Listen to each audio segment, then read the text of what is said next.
Mayur poultry and फीडमध्ये तुमचं स्वागत आहे मित्रांनो. आणि आज मी तुम्हाला माझ्या पक्षासंदर्भात थोडीशी माहिती देणार आहे. बघा, पाठीमागा दिसतोय तो बोन्स पक्षी आहे माझा. त्याचं वय 98 आठवडे पूर्ण झालेलं आहे. प्रोडक्शन 73% मला भेटतं आहे. मी याला फीड आता फेज 3 देतो आहे. फीडची कॉस्ट 27 रुपये kg येत आहे. आणि ऑलमोस्ट कल्स पिरियड चालू आहे, पण पक्षाने मला बोनस दिल्यासारखं आत्ता प्रोडक्शन चालू आहे. त्यामुळं मी अजूनही पक्षी चालू ठेवला आहे. दुसरं रिझन असं आहे की पुलेट बर्ड्स मिळत नाही आहेत, त्यामुळं मी हा पक्षी अजूनही चालू ठेवलेला आहे. प्रॉफिट आहे आणि बऱ्यापैकी प्रॉफिट आहे, चांगलं प्रॉफिट मिळतं, त्यामुळे मी चालू ठेवलेलं आहे. अशी रिस्क सहसा घ्यायची नसते.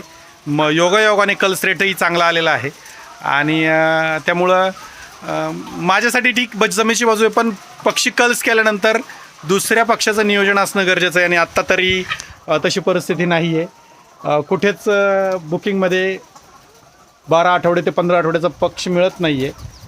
त्याची शोधाशोध चालू आहे. जसंही माझं कन्फर्मेशन होणार त्यावेळेस मी नवीन पक्षी भरणार आहे आणि हा बोन्स पक्षी मी कल्स करणार आहे.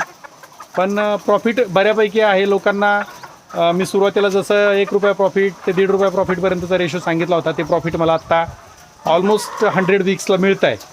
अशी परिस्थिती नसते, पण माझ्याकडे आहे. मॅनेजमेंट ठीकठाक आहे. माझ्या परीने तरी मी बऱ्यापैकी सांभाळतो आहे.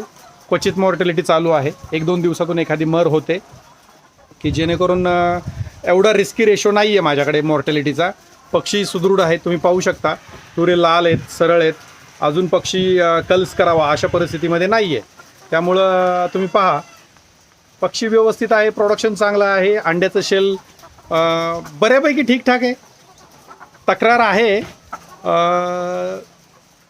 एखाद ट्रे ब्रेकेज निघतं आहे, म्हणजे 1 ते 1.5% ब्रेकेज आहे प्रोडक्शनमध्ये. तेवढं परवडून जातं आहे, म्हणजे ॲक्च्युली एवढं नाही पाहिजे. त्यासाठी कॅल्शियम, पाण्यातही कॅल्शियम चालू आहे आणि फीडमधीलही कॅल्शियम चालू आहे. माझ्या परीने मी जेवढे प्रयत्न करता येईल पक्षी चांगला सांभाळायचा ते मी करतो. आणि वेळोवेळी काय मेडिसिन्स दिले आणि टाईम टेबल काय आहे, लाईट शेड्यूल काय आहे, ते सर्व मी वेळोवेळी टाकत असतो. सध्या आमच्या परिसरामध्ये 3 फेज लाईट, म्हणजे शेतीपंपाची लाईट आणि प्लस 6 ते 10 संध्याकाळी 6 ते 10 हे लोड शेडिंगचा प्रकार चालू आहे. त्यामुळं थोडंसं लाईट कमी मिळते. मग त्यासाठी आम्ही थोडंसं त्याच्यात चेंजेस केले, इन्व्हर्टर वगैरे, किंवा रात्री ज्या वेळेला लाईट मिळते त्यावेळेला शेड्यूल चेंज करून पक्षाला कमीत कमी 17 तास, 16 तास, 17 तास लाईट द्यायचा पुरेपूर प्रयत्न करतो आम्ही. 18 तासापर्यंत मी लाईट आता दिलेली आहे. रिस्क थोडीशी घेतली, पक्षी मोठा आहे.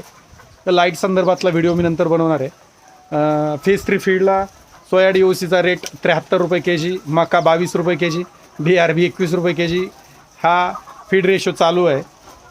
कॉस्टिंग खूप वाढलेली आहे, पण मला परवडतं आहे, मी चालू ठेवलेलं आहे. अशी रिस्क सरसा कोणी घेऊ नका. माझ्याकडे मॅनेजमेंट ठीक असल्यामुळे मी घेतले आणि ते मला चालून गेलेलं आहे.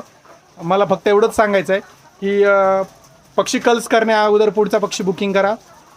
आणि मीही तेच करणार आहे. आत्ता पुढचा पक्षी मिळाला मी लगेच याला कल्स करणार आहे. पुढचा पक्षी शेडला 8 दिवसाची रेस्ट देऊन क्लिनिंग करून सॅनिटाईज करून शेड रेडी ठेवणार. ती प्रोसेस कशी असेल मी तुम्हाला पुढे सांगतो मित्रांनो. पुढील माहितीसाठी चॅनलला लाईक करा, सबस्क्राईब करा मित्रांनो.